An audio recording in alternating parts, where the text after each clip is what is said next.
the sleepy village of Thornfield, where secrets whisper through ivy-clad walls, a scream shatters the calm of the Briarwood library. Miss Eleanor Price lies dead, a dagger in her heart, a poisoned teacup at her side, and a medieval manuscript hiding a deadly truth. Enter Miss Jane Marple, whose keen eyes and quiet wisdom unravel a web of greed, betrayal, and hidden legacies. As suspects, Colonel Bantry, Dr. Haydock, and the nervous chemist Baxter guard their secrets. Miss Marple sets a trap, revealing a killer driven by a forgotten fortune. In this cozy yet chilling mystery, no secret stays buried when Miss Marple's needles click. Chapter 1. The Quiet of Thornfield Village. The village of Thornfield, cradled in a gentle fold of the English countryside, wore its autumn hues with understated grace. Hedgerows laced with late blackberries fringed its narrow lanes, and the air carried the crisp promise of October. At its heart stood the Briarwood Library, a squat stone building draped in ivy, its leaded windows catching the morning light. For the villagers, it was a sanctuary of sorts, where the rustle of pages and the scent of old leather offered respite from the humdrum of rural life.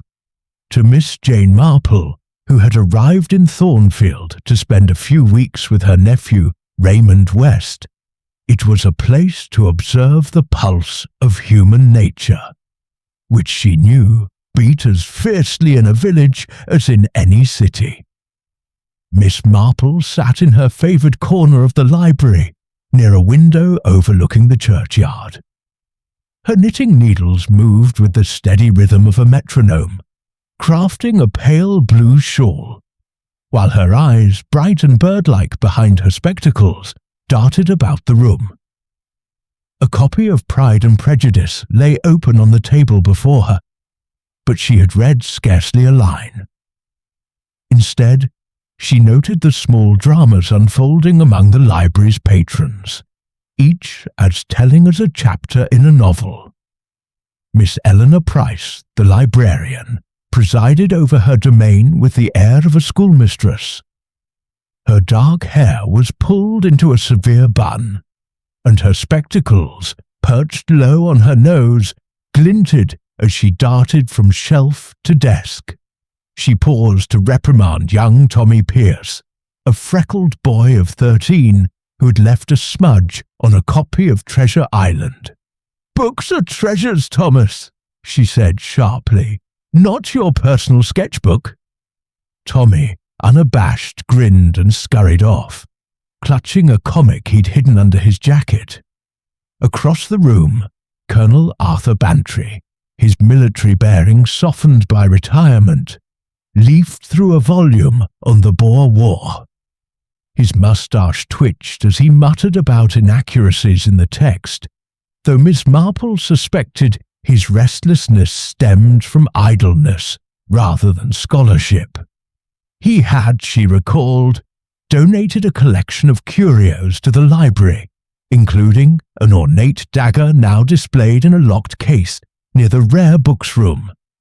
It was a curious choice, she thought, for a man so fond of order. Mrs. Clara Murgatroyd, the vicar's wife, sat at a table with Miss Lavinia Finch, their heads bent close in whispered conference. Their conversation, Miss Marple surmised, was less about the church fete and more about the latest village gossip. Mrs. Murgatroyd's plump cheeks flushed as she recounted a tale, her voice dropping to a conspiratorial hush when Dr. Simon Haydock entered.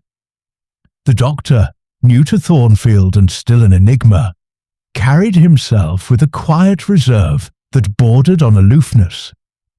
His dark eyes swept the room before settling on a medical journal, though Miss Marple noted how his fingers tapped restlessly against the cover.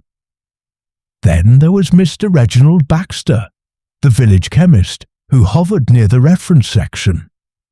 His thin frame seemed to shrink into his tweed jacket as he returned a heavy tome on toxicology. Miss Marple's keen gaze caught the tremor in his hands, and the way he glanced at Miss Price, who was arranging a stack of returned books with meticulous care. There was a tension there, unspoken but palpable, as if some silent question hung between them. The library's rare books room, a small chamber accessible only by a key Miss Price guarded jealously, drew Miss Marple's curiosity. She had glimpsed it once, its shelves lined with ancient volumes and a single illuminated manuscript under glass, said to be a medieval treatise on herbs. Miss Price had been cataloguing it for weeks, her usual briskness replaced by a secretive intensity. Now, as she locked the room's door with a decisive click, Miss Marple wondered what secrets those pages held. The day passed in a quiet rhythm, broken only by the chime of the church clock and the occasional creak of the library's oak floor. Miss Marple knitted, observed and stored away impressions, each a thread in the intricate web of village life. She noted how Colonel Bantry avoided Dr. Haydock's gaze, how Mrs. Murgatroyd's whispers grew sharper when Miss Price passed, and how Tommy Pierce lingered near the rare books room, his eyes bright with mischief. As evening fell, the library emptied, its patrons drifting homeward under a sky streaked with gold. Miss Marple gathered her knitting and stepped into the cool dusk, her mind alight with the day's observations. She had barely reached the lane when a piercing scream cut through the stillness, echoing from the direction of the library. Hurrying back, she found a small crowd gathering at the entrance, their faces pale in the lamplight. Young Tommy Pierce, wide-eyed, stammered that he'd heard the cry while passing by. Constable Polk, a lanky young man with a nervous air, emerged from the library, his face ashen. "It's Miss Price," he said, his voice trembling. "She's dead, stabbed in the rare books room." Miss Marple's heart quickened, not with fear, but with the clarity of purpose that such moments always brought. She followed Polk inside, her small figure moving with quiet determination. The stage was set, the players revealed, and somewhere among them, she knew, lurked a murderer. Chapter 2. The Scene of the Crime. The Briarwood Library, so tranquil in the morning light, now bore the weight of tragedy as dusk settled over Thornfield. The scream that had pierced the evening had drawn a small knot of villagers, their murmurs a low hum against the creak of the library's ancient door. Miss Jane Marple, her black lace shawl drawn tightly against the October chill, stepped inside with the calm precision of one accustomed to unravelling life's darker threads. Constable Polk, his youthful face taut with unease, held the door for her, his lantern casting flickering shadows across the oak-panelled walls. "It's a bad business, Miss Marple," he muttered, his voice barely steady. "Never seen anything like it in Thornfield." The rare books room, tucked at the back of the library, was a small windowless chamber, its air thick with the scent of aged leather and dust. A single brass lamp, its shade tilted askew, spilled a pool of light across the scene. Miss Eleanor Price lay slumped over a heavy oak table, her spectacles dangling from one ear, her face frozen in a mask of startled disbelief. From her chest protruded the hilt of an ornate dagger, its blade buried deep, a dark stain spreading across her grey cardigan. The weapon, Miss Marple recognized at once, was the same one displayed in a glass case near the library's entrance, a relic donated by Colonel Bantry's late uncle, its curved handle inlaid with mother-of-pearl. Inspector Craddock arrived shortly after, his overcoat damp from the evening mist. A lean man with a methodical air. He had worked with Miss Marple before, and valued her insight, though he masked his deference behind a brisk professionalism. "No sign of a struggle," he said, crouching beside the body. "The dagger went straight in, clean, precise. Whoever did this knew what they were about." He gestured to the constable, who produced a cloth-wrapped bundle. "No fingerprints on the handle. The killer wore gloves or wiped it clean." Miss Marple's eyes, sharp as ever behind her spectacles, roamed the room. The rare books room was a treasure trove of antiquarian volumes, their spines cracked but lovingly preserved. Shelves lined 3 walls, while a glass case in the corner housed the prized medieval manuscript Miss Price had been cataloguing. A richly illuminated text on herbal remedies, its pages glowing with faded reds and golds. The case was locked, its key nowhere in sight. On the table, beside Miss Price's body, lay an open book on Thornfield's history, its pages marked with hurried pencil notes in the librarian's neat hand. Miss Marple leaned closer, deciphering references to a 19th-century scandal involving the Havisham family, a name that stirred faint village gossip in her memory. Her gaze fell to the floor, where a shattered teacup lay in fragments. Its contents, a dark, bitter-smelling liquid, seeping into the worn rug. A saucer, miraculously intact, rested on the table, but there was no second cup, no sign of a guest. "She was drinking alone," Miss Marple murmured, her voice soft but certain. "Or so she thought. That tea, it tells a story, Inspector." Craddock raised an eyebrow, but made no comment, accustomed to her cryptic observations. He noted the room's single door, its lock unforced, and the key, which Polk confirmed hung on a hook behind Miss Price's desk, untouched. "No one could have got in without her letting them," Craddock said. "She knew her killer, or they had a way with locks." Miss Marple's attention lingered on the teacup's fragments. The library was a place of routine, and Miss Price was nothing if not meticulous. A broken cup suggested a moment of shock, perhaps a betrayal. She filed the thought away, her mind already sifting through the morning's observations. The nervous fidgeting of Mr. Baxter, the chemist, the guarded glances of Dr. Haydock, the whispered gossip of Mrs. Murgatroyd and Miss Finch. Each was a piece of a puzzle, though the picture remained elusive. Outside, the crowd had grown, their faces pale in the lantern light. Mrs. Murgatroyd, clutching her shawl, whispered to Miss Finch about Miss Price's recent preoccupation with the manuscript. "She was obsessed," Mrs. Murgatroyd said, her voice carrying just far enough for Miss Marple to hear. "Said it was worth a fortune, but she wouldn't let anyone near it." Miss Finch nodded, her eyes darting toward the library door, where Colonel Bantry stood, his face flushed with indignation. "It's my uncle's dagger," he told Craddock, his voice gruff. "Never thought it'd be used for this." He shifted uncomfortably, his military bearing at odds with the tremor in his hands. Miss Marple noted his unease, wondering if it stemmed from guilt, fear, or merely the shock of seeing his family's heirloom turned murder weapon. Young Tommy Pierce, hovering at the edge of the crowd, caught Miss Marple's eye.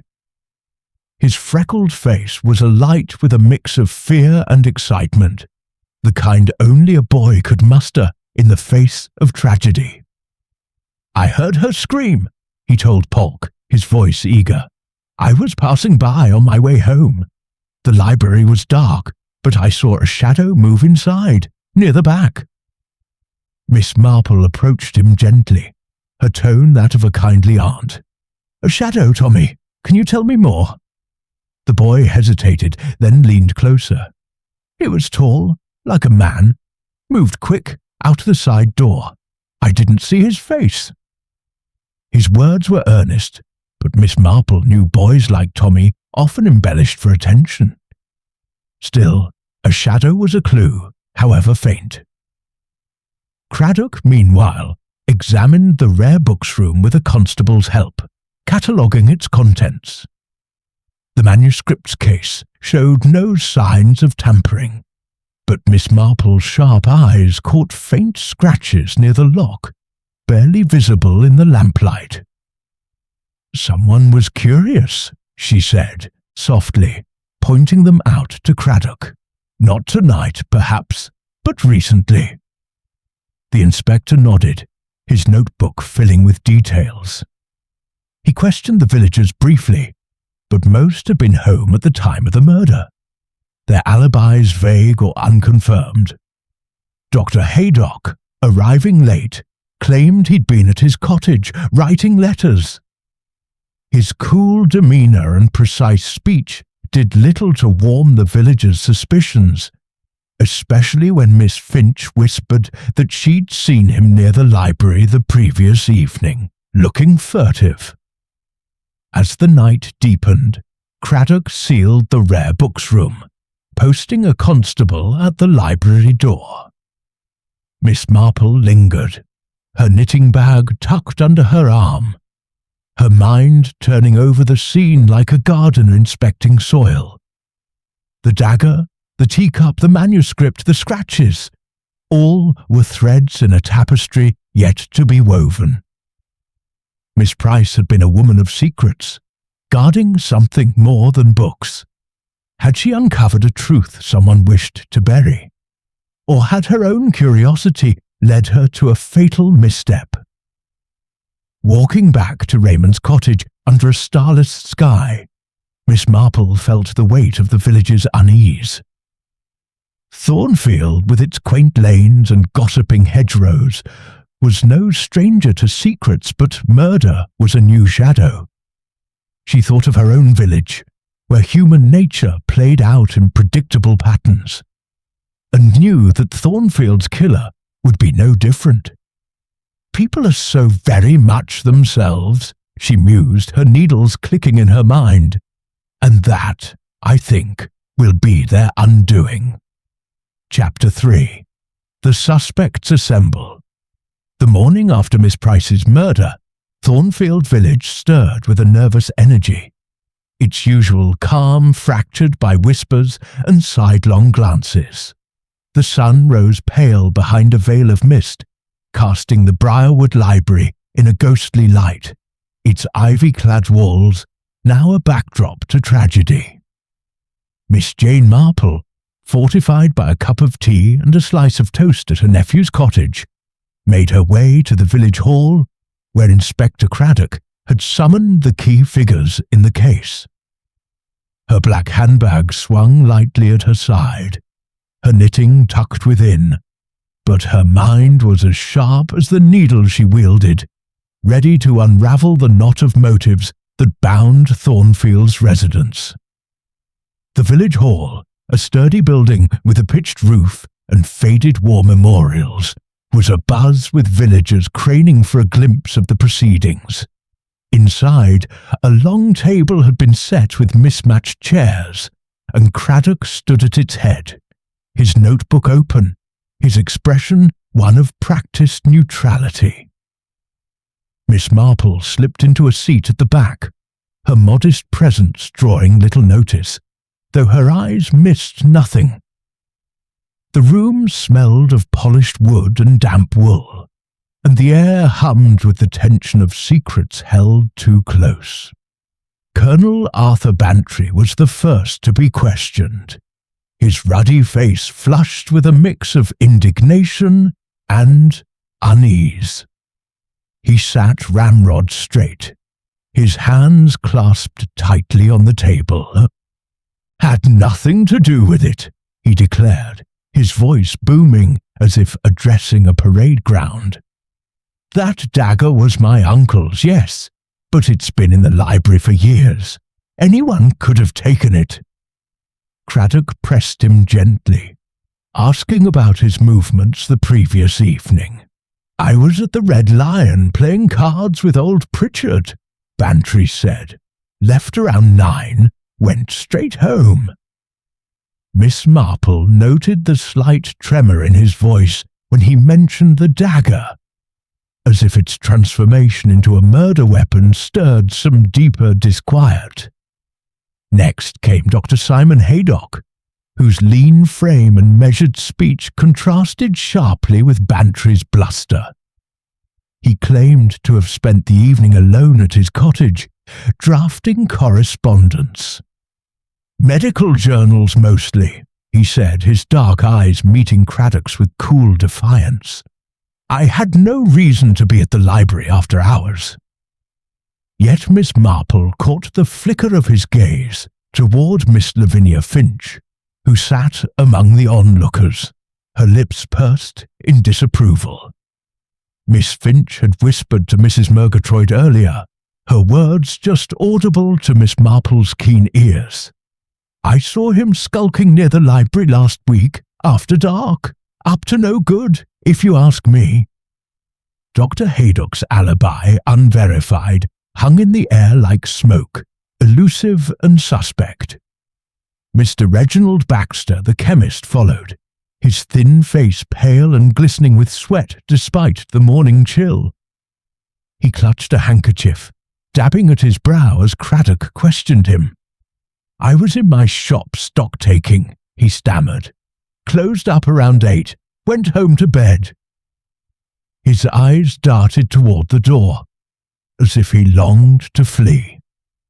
Miss Marple observed the faint chemical scent clinging to his coat, a sharp note beneath the lavender of his cologne.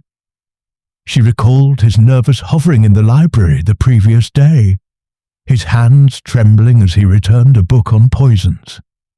Was it guilt, fear, or merely the strain of being under scrutiny? She tucked the question away, her mind already weaving connections. Mrs. Clara Murgatroyd, eager to assist, volunteered information without being called. "Eleanor was terribly protective of that manuscript," she said, her plump hands fluttering as she spoke. "She'd been working on it for weeks, locking it up every night. Said it was priceless, a real treasure." Her voice dropped, her eyes gleaming with the thrill of gossip. "She didn't trust anyone with it, not even me, and I'm on the library committee." Miss Marple smiled faintly, noting Mrs. Murgatroyd's relish for drama. The manuscript, she sensed, was more than a scholarly pursuit. It was a spark that had ignited someone's desperation. Miss Lavinia Finch, though not formally questioned, lingered at the edge of the group, her sharp features set in a mask of disapproval.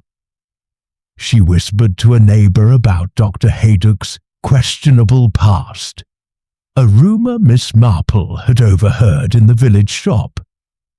Something about a scandal in London, hushed up years ago. Miss Marple made a mental note to probe further, for village gossip, while often exaggerated, held kernels of truth.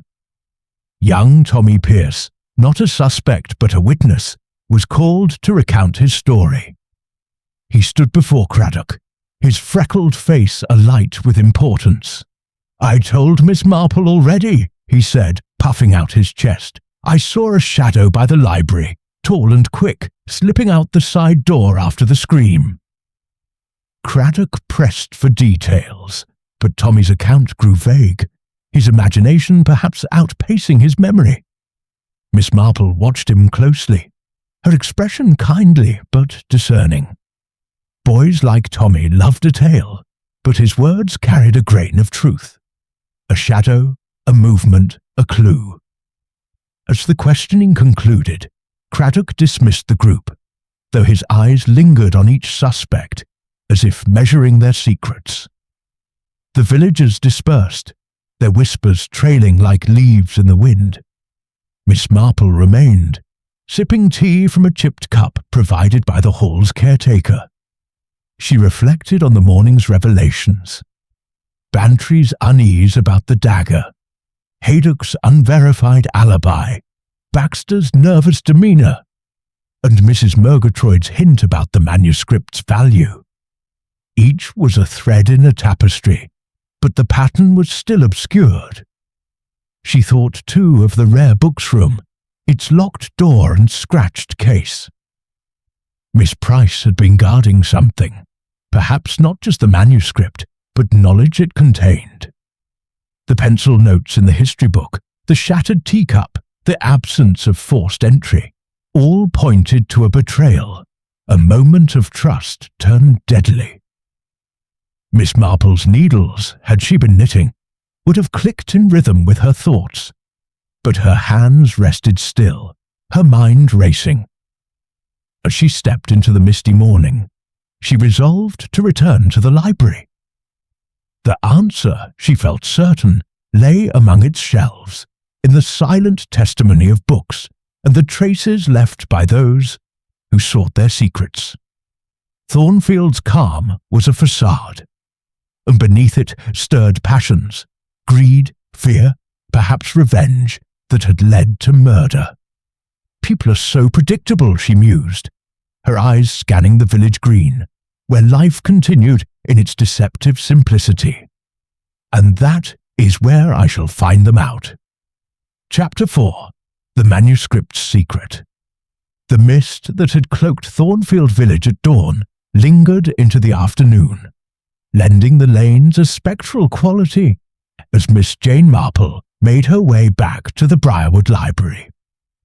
Her sensible shoes tapped softly on the cobbled path, her black handbag clutched firmly, though her thoughts were far from the mundane. The murder of Miss Eleanor Price had stirred the village like a stone cast into a still pond, and Miss Marple, with her knack for seeing beneath the surface, sensed that the ripples led to the rare books room and its enigmatic manuscript. Inspector Craddock, ever courteous, had granted her permission to revisit the library, his trust in her sharpened by past successes. The building was quiet now, sealed off by Constable Polk's nervous vigilance, its usual hum of activity replaced by an eerie stillness. The rare books room, still cordoned, greeted Miss Marple with its familiar scent of aged paper and polished wood. She stood at the threshold, her eyes adjusting to the dim light, and surveyed the scene with the precision of a cartographer mapping uncharted terrain. The medieval manuscript, a delicate volume of herbal remedies adorned with illuminated initials, rested undisturbed in its glass case. Miss Marple noted the faint scratches she had spotted the previous night, etched around the lock like the hesitant marks of an amateur thief. "Someone was curious," she said to Craddock, who stood beside her, his notebook at the ready, "but not desperate enough to force it open." The inspector nodded, his pen pausing. "Could be unrelated to the murder," he said, though his tone betrayed doubt. Her attention shifted to the table where Miss Price had met her end. The book on Thornfield's history, its pages marked with the librarian's precise pencil notes, lay as it had been, untouched by the police in their meticulous sweep. Miss Marple donned her spectacles and leaned closer, deciphering the cryptic annotations. The notes referenced the Havisham family, whose estate had crumbled in the 19th century amid a bitter dispute over a will. One passage, underlined twice, hinted at a hidden legacy, a fortune rumoured to be concealed within the village, its clues embedded in ancient texts. Miss Marple's lips pursed. Miss Price was digging into the past, she said softly, and the past inspector has a way of unsettling the present. Craddock frowned, flipping through his notes. You think the manuscript's connected? It's just an old book on herbs, isn't it? Miss Marple's eyes twinkled faintly. Books, like people, are rarely what they seem. Miss Price thought it valuable enough to guard with her life. Leaving the library, Miss Marple sought out Mrs. Clara Murgatroyd, whose encyclopedic knowledge of village lore was matched only by her eagerness to share it. The vicar's wife welcomed her into the vicarage parlour, where a tray of scones and a steaming teapot awaited. Over cups of Earl Grey, Mrs. Murgatroyd recounted the Havisham scandal with relish. The family was ruined in 1847, she said, her plump hands gesturing animatedly. Old Sir Henry Havisham died without a clear heir, and his will vanished. The estate went to a distant cousin, but rumours persisted that Sir Henry hid his wealth, gold, jewels, who knows, and left clues in a book he cherished. She leaned forward, her voice dropping. That manuscript in the library, it was his, donated after his death, but Eleanor swore it held secrets no one had cracked. Miss Marple sipped her tea, her mind turning over the tale. A hidden fortune was a potent motive, one that could stir greed in even the most respectable heart. She recalled the suspects, Colonel Bantry, whose uncle had ties to the Havishams, Dr. Haydock, whose guarded demeanour suggested a past he wished to conceal, Mr. Baxter, whose chemical expertise hinted at darker possibilities. Each could be drawn to a promise of wealth, but who had acted on it?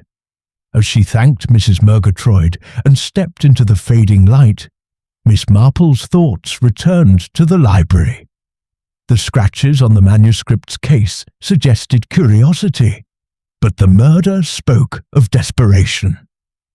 Miss Price had uncovered something, perhaps a clue in the manuscript or the history book, that made her a threat. The teacup, shattered in her final moments, pointed to a betrayal, a trust broken by poison or blade. Miss Marple's needles, had she been knitting, would have clicked in time with her deductions, but her hands remained still, her mind weaving a pattern from the threads of the day. She resolved to probe deeper into the suspect's connections to the Havisham legacy. The manuscript, with its illuminated pages, was more than a relic, it was a key, and Miss Marple intended to find the lock it opened. As she walked back to Raymond's cottage, the village seemed to close in around her, its quiet lanes hiding secrets as old as the hills themselves. Chapter 5. Shadows of the Past. The afternoon sun hung low over Thornfield, its light filtering through the mist to cast long shadows across the village green. Miss Jane Marple, her black shawl neatly pinned, walked with purpose along the winding lane to Dr. Simon Haydock's cottage. Her morning's inquiries had deepened her suspicion that the murder of Miss Eleanor Price was tethered to the Havisham legacy, and each suspect, she felt, held a piece of the puzzle. Her mind, sharp as the needles in her knitting bag, turned over the clues. The scratched lock on the manuscript case, the cryptic notes in the history book, and the shattered teacup, its bitter residue hinting at more than a careless spill. Dr. Haydock's cottage, a tidy stone dwelling with roses climbing its walls, stood at the edge of the village, its isolation suiting the doctor's reserved nature. He was in the garden when Miss Marple arrived, pruning shears in hand, his movements as precise as a surgeon's. His dark eyes flickered with surprise at her approach, but he greeted her with a courteous nod. "Miss Marple, an unexpected pleasure," he said, though his tone held a guarded edge. She smiled, her expression mild, but her gaze piercing, like sunlight through a magnifying glass. "I've been thinking about poor Miss Price," she began, settling onto a garden bench as if invited. "She was so devoted to that manuscript. I understand you advised her on its authenticity." Haydock's shears paused mid-snip. "Yes," he said carefully. "I studied rare books at university, manuscripts, illuminations, that sort of thing. Eleanor asked my opinion on the herbal text. Told her it was genuine, 14th century, but she seemed troubled by it." His words were measured, but Miss Marple noted the slight tightening of his jaw, as if he regretted saying even that much. She pressed gently, her voice as soft as a lullaby. "Troubled, you say? Did she mention why?" Haydock resumed pruning, his eyes on the roses. "She thought it might be more than a herbal, something about coded annotations in the margins. I told her it was likely just a scholar's fancy, but she was convinced it held a secret." Miss Marple's lips pursed. A coded manuscript tied to the Havisham fortune was a dangerous thing to pursue. Had Miss Price shared her suspicions with the wrong person? Leaving the cottage, Miss Marple turned her steps toward the village chemist, Mr. Reginald Baxter, whose nervous demeanour had caught her eye at the village hall. His shop, a narrow building with a bell that jangled above the door, was a maze of glass bottles and neatly labelled drawers. Baxter stood behind the counter sorting powders, his hands unsteady as he glanced up at her entrance. "Miss Marple," he stammered, "what brings you here?" His eyes darted to a ledger on the counter, which he closed with a quick, guilty motion. "I was curious about your work," she said, her tone disarming. "You must handle such fascinating substances. Anything dangerous among them?" Baxter's face paled, and he dabbed his brow with a handkerchief. "Dangerous? Well, I suppose. Arsenic, strychnine, but all strictly controlled, you know. I'd never misuse them." Miss Marple's gaze lingered on the ledger, catching a glimpse of an entry for a rare alkaloid, ordered weeks before the murder. "Of course," she said, her smile unwavering. "You're a man of precision, Mr. Baxter. But precision can be a double-edged sword, can it not?"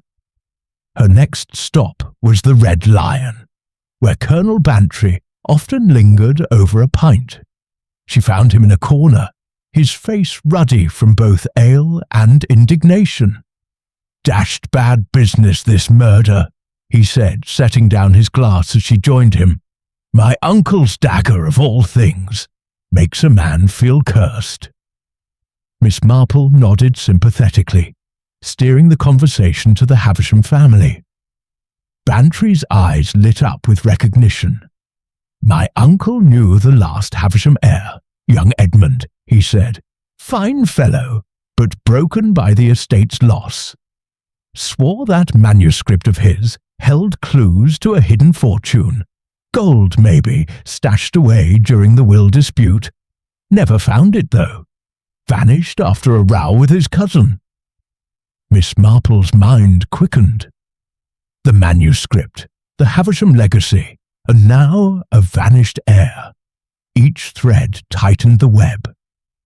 She recalled Tommy Pierce's tale of a shadow fleeing the library, and though the boy's account was likely embellished, it suggested someone had been near the rare books room that night. Had they sought the manuscript or something else? Her final call was to Tommy, himself, whom she found kicking stones near the churchyard. His freckled face brightened at her approach, eager for attention. "Tommy," she said, her voice gentle but firm, "you mentioned a shadow at the library. Can you tell me exactly what you saw?" The boy shuffled, his bravado fading.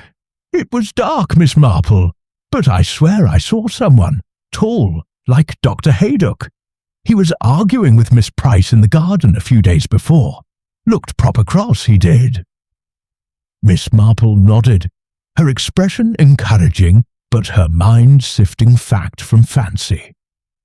An argument was a clue, even if seen through a boy's eyes. As she returned to Raymond's cottage, the village settling into twilight, Miss Marple pieced together her findings.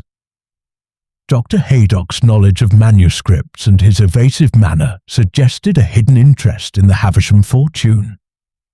Baxter's access to poisons and his nervous ledger entry hinted at a darker expertise. Bantry's connection to the Havishams, though distant, placed him uncomfortably close to the murder weapon.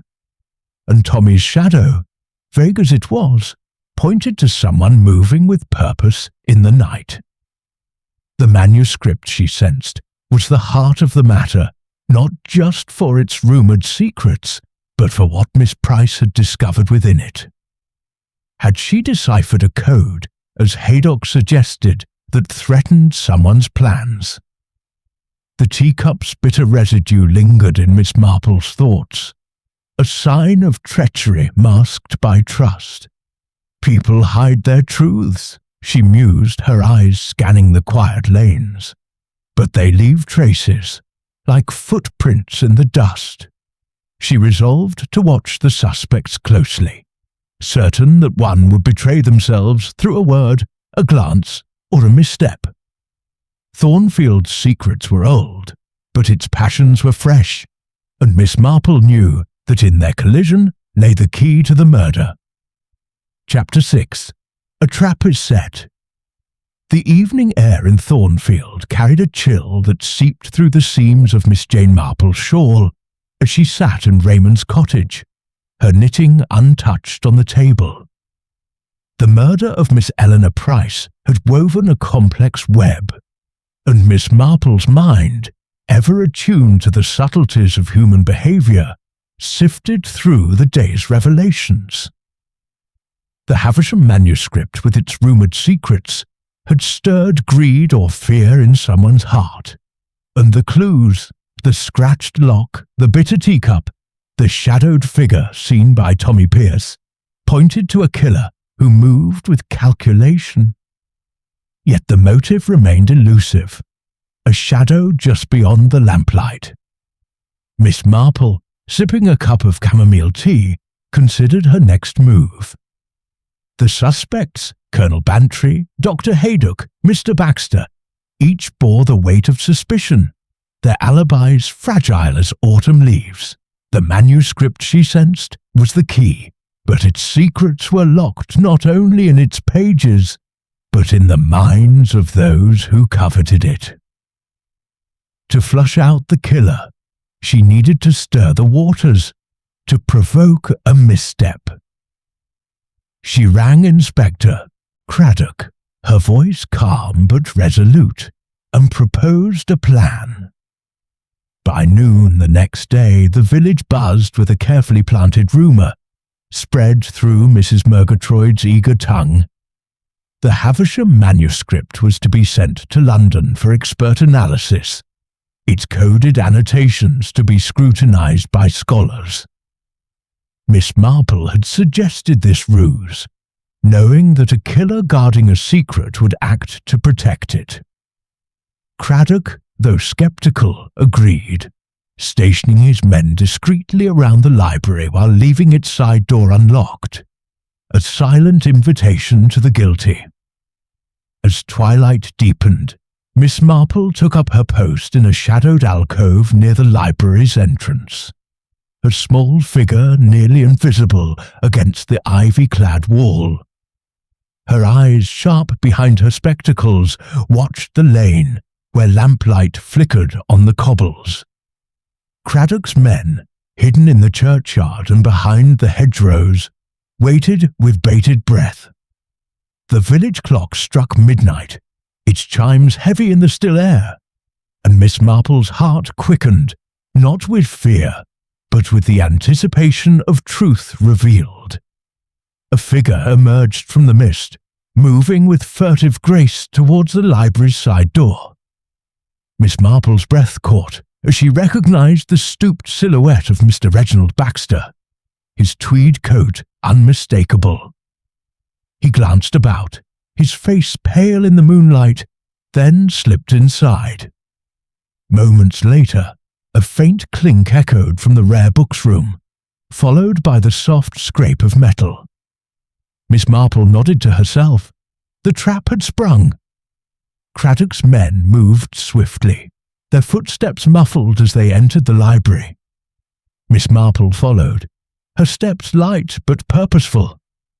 In the rare books room, Baxter stood frozen, a small lock-picking tool in his gloved hand, the manuscript's case open before him. The illuminated pages gleamed under the lamplight, untouched but exposed. "I wasn't stealing it!" Baxter cried as the constable seized him, his voice high with panic. "I only wanted to see it." Craddock, his face stern, led Baxter to the village hall for questioning, with Miss Marple quietly in tow. Under the harsh light of the hall's single bulb, Baxter's composure unravelled. "I was hired," he stammered, his hands twisting his handkerchief. "A letter, anonymous, came weeks ago. Said the manuscript held a map to the Havisham fortune. Gold hidden somewhere in Thornfield. They offered me money to verify it, to find the code in the margins." His eyes darted to Miss Marple, pleading. "I was in the library the night Eleanor died. Yes, but I swear I didn't kill her. She caught me looking at the history book, got angry, told me to leave. I did. I left her alive." Miss Marple's expression remained serene, but her mind raced. Baxter's story rang with the desperate truth of a man out of his depth. The anonymous letter suggested a puppet master, someone manipulating the chemist's greed. But if Baxter hadn't wielded the dagger, who had? The teacup's bitter residue, the absence of forced entry, and the use of Bantry's dagger pointed to a killer with intimate access and a cool head. Craddock pressed Baxter on the letter's origin, but the chemist could offer only vague details. It was typed, posted from a nearby town, and promised payment through a third party. "I burned it," Baxter admitted, his face crumpling. "I was afraid." Miss Marple noted his fear, genuine and raw, but her thoughts turned to the other suspects. Dr. Haydock's knowledge of manuscripts and his evasive past made him a candidate for such a scheme. Colonel Bantry, tied to the dagger and the Havisham legacy, could not be dismissed. Even Mrs. Murgatroyd's gossip, so freely shared, might mask a deeper intent. As Baxter was led away, to be held until his story could be verified, Miss Marple stepped into the night, the village silent save for the distant hoot of an owl. The trap had caught a thief, but the murderer remained at large, their motives hidden in the manuscript's coded margins or the village's buried past.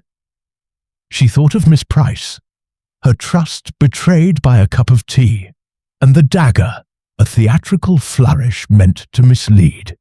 "Someone is playing a clever game," she murmured, her eyes scanning the darkened lanes. "But games have rules, and rules can be broken." She resolved to revisit the crime scene at first light, certain that an overlooked detail, a smudge, a scent, a misplaced word, would point to the truth.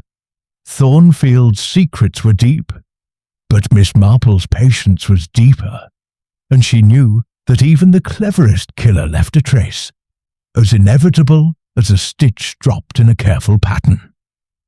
Chapter 7. The Final Clue. The morning sun broke through the mist over Thornfield, casting a pale glow on the village's thatched roofs and cobbled lanes. Miss Jane Marple sat in the small garden of her nephew's cottage, her knitting needles moving with their familiar rhythm, though her mind was far from the pale blue shawl taking shape in her lap. The trap at the library had ensnared Mr. Baxter, but his frantic confession had only deepened the mystery. He was a pawn, Miss Marple was certain, manipulated by an unseen hand. The true killer, who had poisoned Miss Eleanor Price's tea and plunged Colonel Bantry's dagger into her heart, remained hidden, their motives woven into the Havisham manuscript's secrets.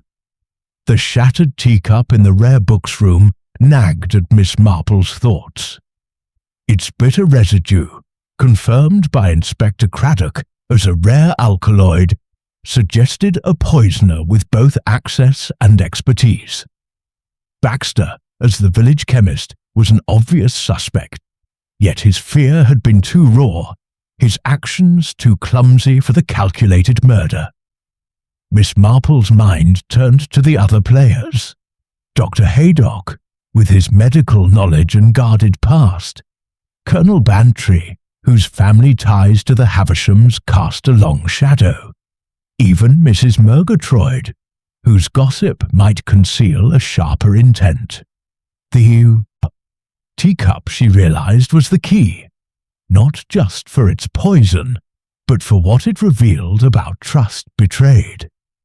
Miss Marple returned to the Briarwood library, where Constable Polk, still pale from the case's weight, admitted her with a nod. The rare books room, though swept by Craddock's men, retained its air of quiet secrets. She stood by the table where Miss Price had died, her eyes tracing the scene.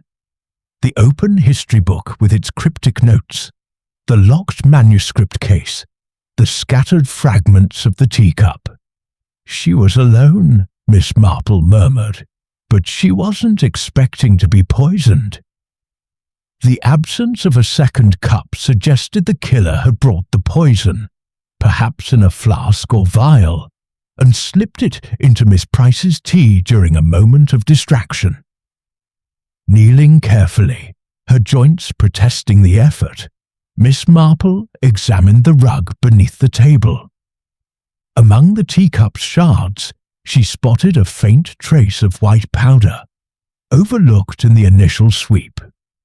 She summoned Craddock, who arrived with his forensic kit and confirmed the powder matched the alkaloid in the tea, a substance rare enough to require a chemist's or doctor's access. "Baxter could have supplied it," Craddock said, his brow furrowed, "but he swears he didn't." Miss Marple nodded, her mind elsewhere. Baxter's ledger had shown an order for the alkaloid, but Dr. Haydock, with his medical practice, could have obtained it just as easily, perhaps through Baxter's shop. Her thoughts turned to Haydock's evasive demeanour and his knowledge of the manuscript's coded margins. Tommy Pierce's claim of an argument between the doctor and Miss Price in the library garden lingered in her memory. Had Miss Price uncovered something in the manuscript that threatened Haydock's secrets? The Havisham fortune, rumoured to be hidden in the village, was a potent lure, but Miss Marple sensed a deeper motive, perhaps one tied to identity rather than wealth. She called on Dr. Haydock at his cottage, finding him in his study, surrounded by medical texts and a faint scent of antiseptic. His dark eyes met hers with a flicker of unease, though his smile was polite. "Miss Marple, twice in 2 days," he said, setting aside a journal. "To what do I owe the visit?" She settled into a chair, her expression mild, but her questions sharp. "I've been thinking about the manuscript," she said. "Miss Price believed it held a secret, a code, perhaps, linked to the Havishams. You told her it was genuine, but did she share what she found?" Haydock's fingers tightened on his pen, a gesture so brief Miss Marple nearly missed it. "She mentioned annotations," he said, his voice steady. thought they might point to something valuable. I told her it was likely medieval whimsy, nothing more.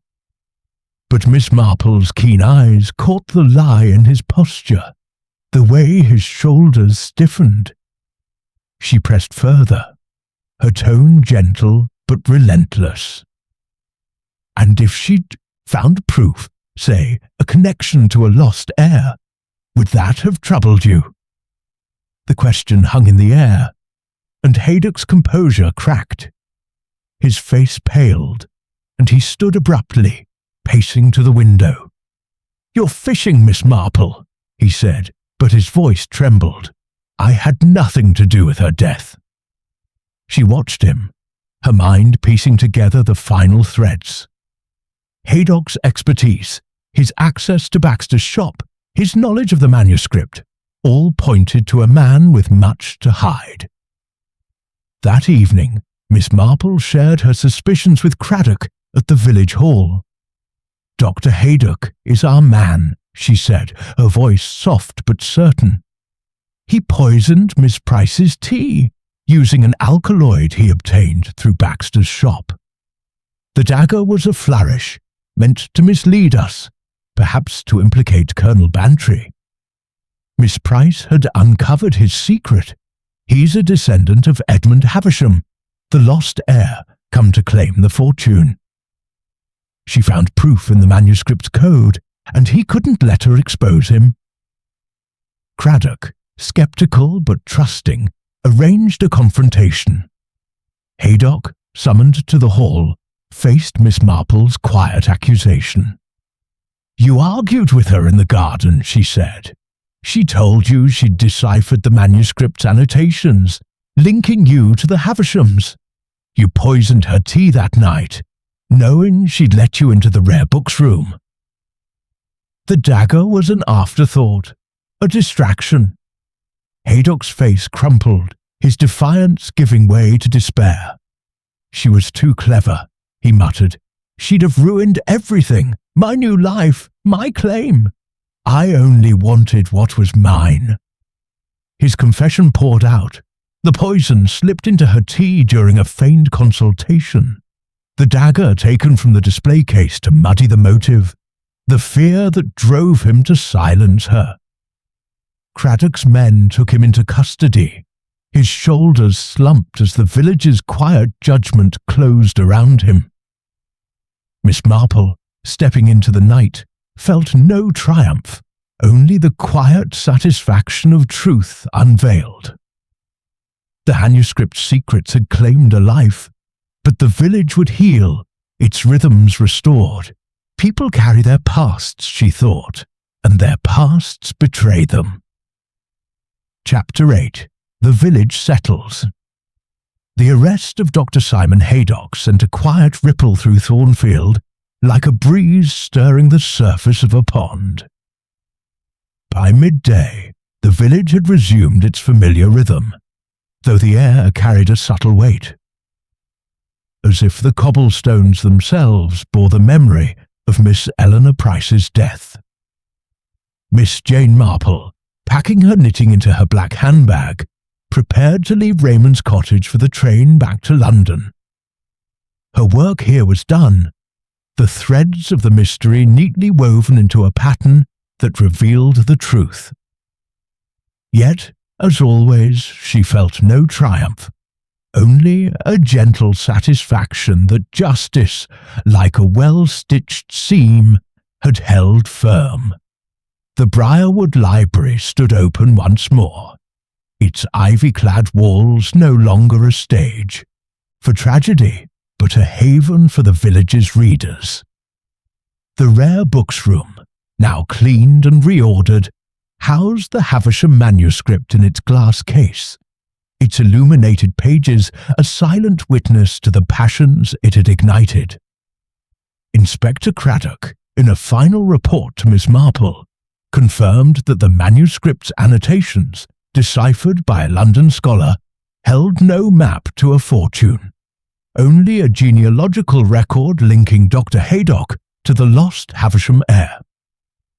"He killed for a dream," Craddock said, shaking his head. a dream that wasn't even real. Colonel Arthur Bantry, relieved to be cleared of suspicion, took it upon himself to restore the library's dignity. He donated a sum to repair the rare books room, insisting the dagger's display case be removed. "No more relics causing trouble," he declared at the Red Lion, his moustache bristling with resolve. Miss Marple, hearing of this through Raymond, smiled faintly. The Colonel's bluster hid a kind heart, and she suspected he'd sleep better without his uncle's legacy casting shadows. Mrs. Clara Murgatroyd, ever the village's pulse, organised a memorial for Miss Price, a simple affair in the churchyard where villagers laid flowers by a newly planted rose bush. Eleanor loved her books, Mrs. Murgatroyd said, her eyes misty as she addressed the small crowd. She'd want us to keep reading. Miss Lavinia Finch, standing nearby, nodded solemnly, though Miss Marple noted her whispered aside to a neighbour about Dr. Haydock's shocking deceit. Gossip, she knew, would outlive the scandal, weaving itself into Thornfield's lore. Young Tommy Pierce, his boyish bravado tempered by the case's gravity, sought Miss Marple out before her departure. "You caught him, miss," he said, his freckled face earnest. "I knew you would." She patted his hand, her smile warm but discerning. "You helped, Tommy, with your sharp eyes. But next time, leave shadows to the police." He grinned, promising nothing, and scampered off, already spinning tales of his role in the mystery. At the cottage, Raymond West, ever the indulgent nephew, helped Miss Marple with her small suitcase. "Another case solved, Aunt Jane," he said, his tone half teasing, half admiring. "You make it look so simple." She adjusted her hat, her eyes twinkling. "It's only simple, Raymond, because people are so very much themselves. Greed, fear, pride, they wear them like cloaks, and cloaks have a way of slipping." As the train pulled away from Thornfield's small station, Miss Marple gazed out at the rolling hills, their autumn hues softened by mist. The village, with its secrets and its sorrows, faded into the distance, but its lessons lingered. Dr. Haydock's past had driven him to murder, his desperation to claim a lost legacy blinding him to reason. Miss Price, with her scholar's curiosity, had paid the price for seeing too much. And the manuscript, a relic of old ambitions, had proven as dangerous as any weapon. Miss Marple's needles clicked softly in her lap, the rhythm a counterpoint to her thoughts. Thornfield would heal, its library once again a place of quiet refuge. But she knew, as only she could, that beneath the surface of any village lay currents of human nature. Unchanging, predictable, and always revealing. "The truth," she murmured, "is in the pattern, if one only looks closely enough."